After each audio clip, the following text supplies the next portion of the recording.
आज हम बात करेंगे रेफ्रिजरेशन और एयर कंडीशनिंग के बारे में। और ये जो टॉपिक है रेफ्रिजरेशन एंड एयर कंडीशनिंग, ये हमारे गेट रिलेटेड, गेट हो गया, आईएएस हो गया, इन सभी एग्जाम रिलेटेड टॉपिक है। और हम इसमें इंटरव्यू रिलेटेड जो भी क्वेश्चन रहते हैं, जो भी पूछे जा सकते हैं, उनके बारे में आज हम पार्टली डिस्कस करेंगे। ठीक है, तो हम किसके बारे में बात करेंगे?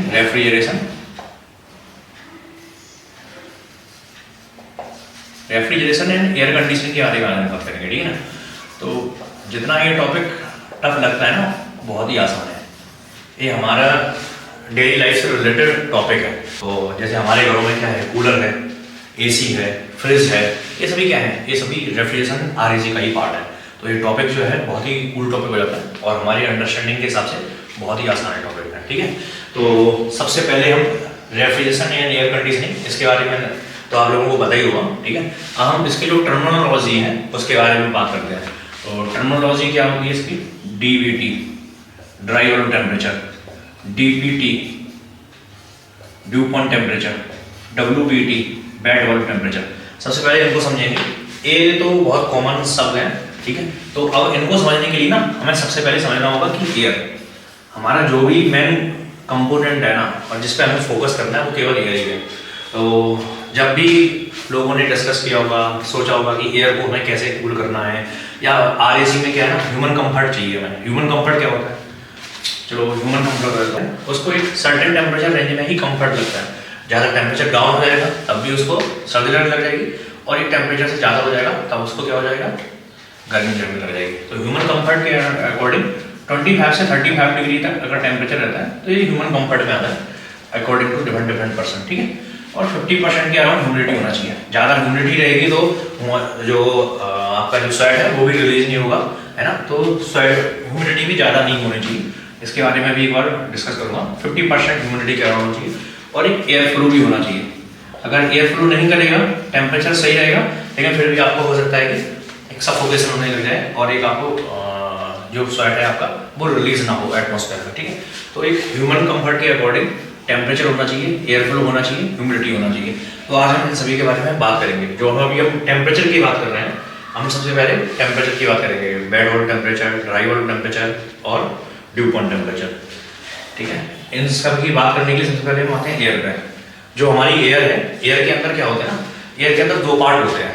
वैसे तो एयर हमारी हाइड्रोजन है, बहुत सारी गैसी गैस है, लेकिन अगर हम सारी गैसेस को मिला करके एक पार्ट बना लें और वेपर को एक अलग पार्ट बना लें, तो हमारा जो एयर होता है ना, उसको हम दो पार्ट में डिवाइड कर सकते हैं। ठीक है, दो पार्ट कैसे?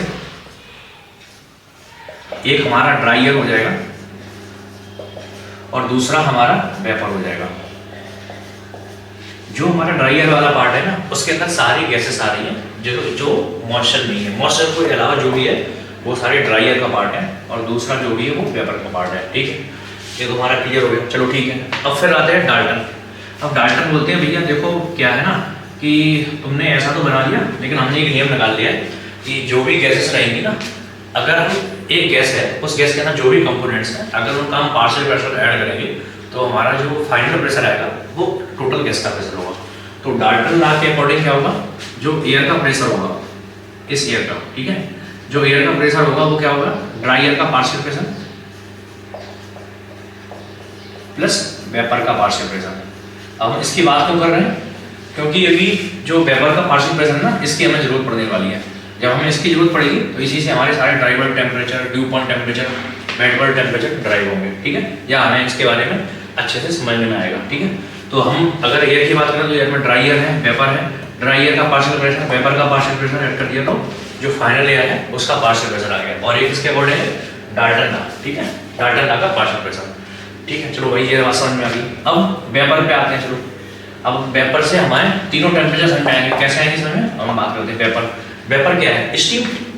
अगर वेपर को अगर हम बात करें तो उसको हम स्टीम बोल सकते हैं, स्टीम। अब ये वेपर जो है वो सैचुरेटेड, अनसैचुरेटेड कैसे भी हो सकती है। ठीक है, तो अभी हम बात करते हैं स्टीम की। ठीक है, हम सबसे पहले डायग्राम ड्रॉ करते हैं, टीएस डायग्राम अगर हम ड्रॉ करेंगे तो लगभग ऐसा कुछ डायग्राम बनता है। ठीक है, तो टीएस डायग्राम में अगर हम कांस्टेंट प्रेशर की लाइन ड्रॉ करें,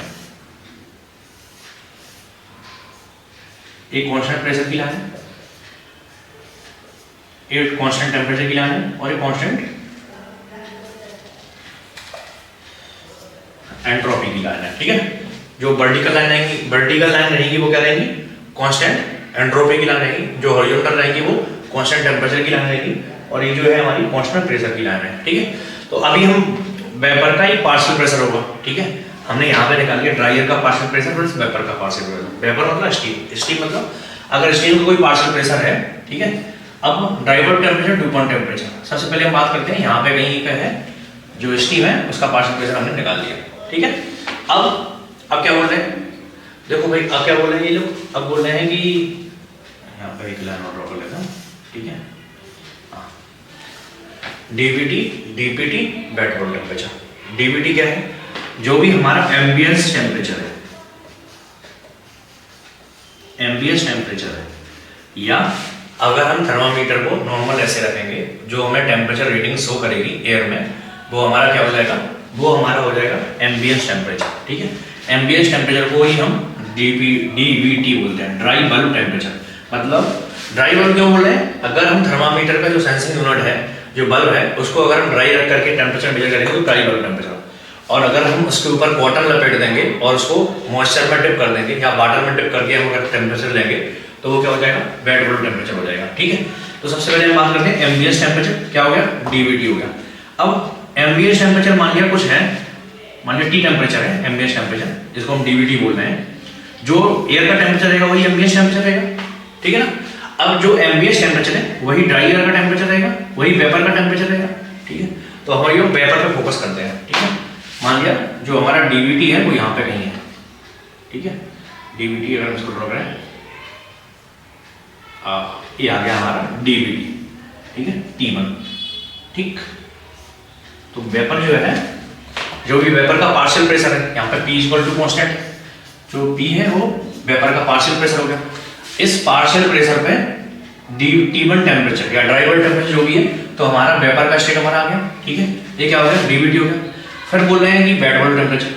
अब बेड वॉल टेम्परेचर क्या है, अगर हम इसको जो थर्मामीटर है उसके ऊपर कॉटन लपेट देंगे, उसको मॉइस्चर में डिप कर देंगे, वाटर में डिप कर देंगे, जो हमें फाइनल रीडिंग मिलेगा वो क्या हो जाएगा, बेड वॉल टेम्परेचर हो जाएगा। तो क्या होगा, ऐसे कुछ प्रोसेस होगी और वो यहाँ पर आकर के सैचुरेट हो जाएगी, और ये हमारा फाइनल स्टेट ये हो जाएगा, ठीक है।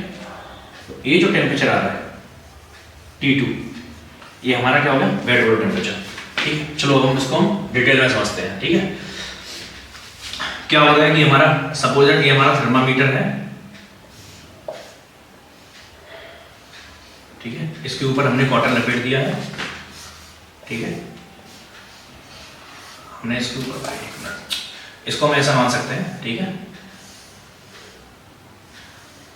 इसके ऊपर हमने कॉटन लपेट दिया है और ये हमारा मॉइस्चर में डिप है। तो होगा क्या, अभी इस प्रोसेस में होगा क्या, जो हमारा मॉइस्चर है,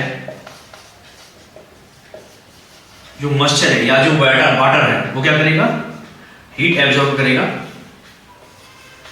और वेपर फॉर्म करेगा, ठीक है। वो क्या करेगा, वेपर फॉर्म करेगा, और जो भी जो मॉइस्चर है वो वाटर है, वो क्या करेगा, हीट एब्जॉर्ब करेगा, और मॉइस्चर जो है वो वेपर फॉर्म करेगा, और जो एयर है वो टेम्परेचर ड्रॉप करेगा। तो देखो यहाँ पे एयर का टेम्परेचर पहले T1 था, डीवीटी था, जो कम होकर के T2 पे आ गया, ठीक है।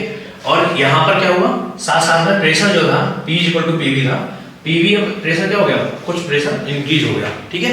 तो इसको क्या बोलते हैं, बेड वॉल टेम्परेचर। अगर हम इसको बेड वॉल टेम्परेचर बोल रहे हैं, इसका मतलब क्या है, इवेपोरेटिव कूलिंग हो रही है, इसके अंदर क्या हो रही है,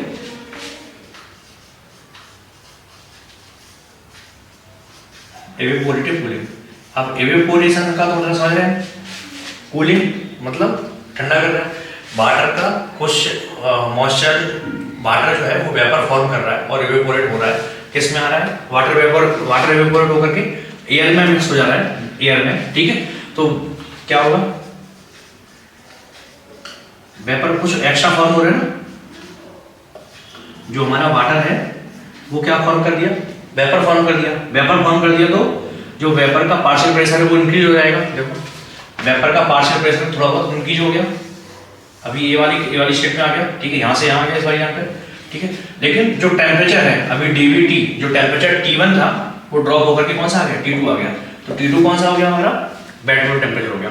तो बेड वॉल टेम्परेचर क्या है, मैक्सिमम कूलिंग मैक्सिमम टेम्परेचर जो इवेपोरेटिव कूलिंग के साथ में अचीव हो सकता है वो बेड वर्क टेम्परेचर है। ठीक है, अब ये तो हमारा बेड वर्क टेम्परेचर होगा। नेक्स्ट क्या है, डीपीटी।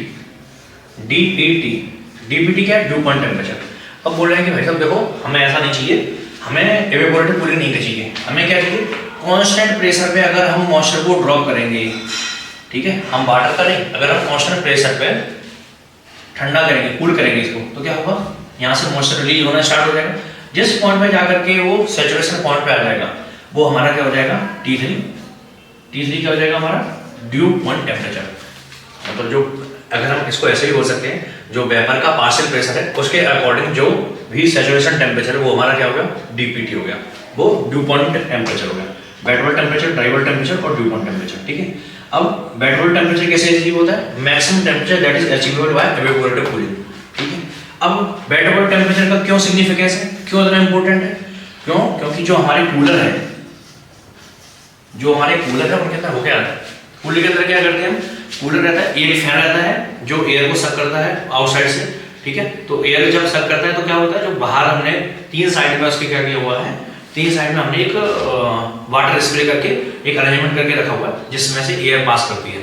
तो जब उसमें से एयर पास करेगी तो होगा क्या, एयर में मॉइस्चर ऐड होगा, तो क्या होगा, इस पॉइंट पे आकर के आ जाएगा। तो अगर हमारा बाहर का टेम्परेचर मान लीजिए बहुत ज़्यादा है तो क्या होगा, ये टेम्परेचर क्या रहेगा, कुछ ही हद तक हम कूल कर पाएंगे, उससे ज़्यादा कूल नहीं कर पाएंगे इवेपोरेटिव कूलिंग से। तो हमारा जो बेड वर्क टेम्परेचर है वो हमारा कूलर के लिए यूजफुल है। ठीक है, कूलर के लिए सिग्निफिकेंस है, कूलर में बेड वर्क टेम्परेचर के थ्रू ही, इवेपोरेशन के थ्रू ही हम कूलर में कूल करते हैं। ठीक है, अच्छा ठीक है, ये तो बात हो गई हमारी इसकी। अगर हम दूसरी बात करते हैं, चलो सपोज दैट ये हमारा है, ठीक है, ये हमारा टीएस डायग्राम है। अब बोल रहे हैं कि भाई देखो ऐसा है, अगर वेपर जो है, अभी तो हमने यहाँ पे बनाया हुआ था ना, टेम्परेचर मान लीजिए ये वाला टेम्परेचर है, यहाँ पे है और प्रेशर ये है। अगर पहले से ही यहाँ पर है, ठीक है ना, जो भी हमारी एयर है, अगर हमारा ड्राई वर्क टेम्परेचर इतना है, dry work temperature saturation temperature के बराबर है, जो वेपर का पार्शियल प्रेशर है उस पार्शियल प्रेशर पे जो ड्राई वर्क टेम्परेचर है वो उसके सैचुरेशन टेम्परेचर के अगर बराबर है तो होगा क्या, इसको अगर हम इवेपोरेशन करेंगे तो इवेपोरेट होगा नहीं। क्यों, क्योंकि इसमें मैक्सिमम 100% मॉइस्चर है, सैचुरेशन कंडीशन में है। ये अगर सुपर हीटेड कंडीशन में, यहाँ पे किस कंडीशन में थी, सुपर हीटेड कंडीशन में थी, तो उसने मॉइस्चर कैरी ओवर करके एक सैचुरेशन टेम्परेचर पे ला दिया।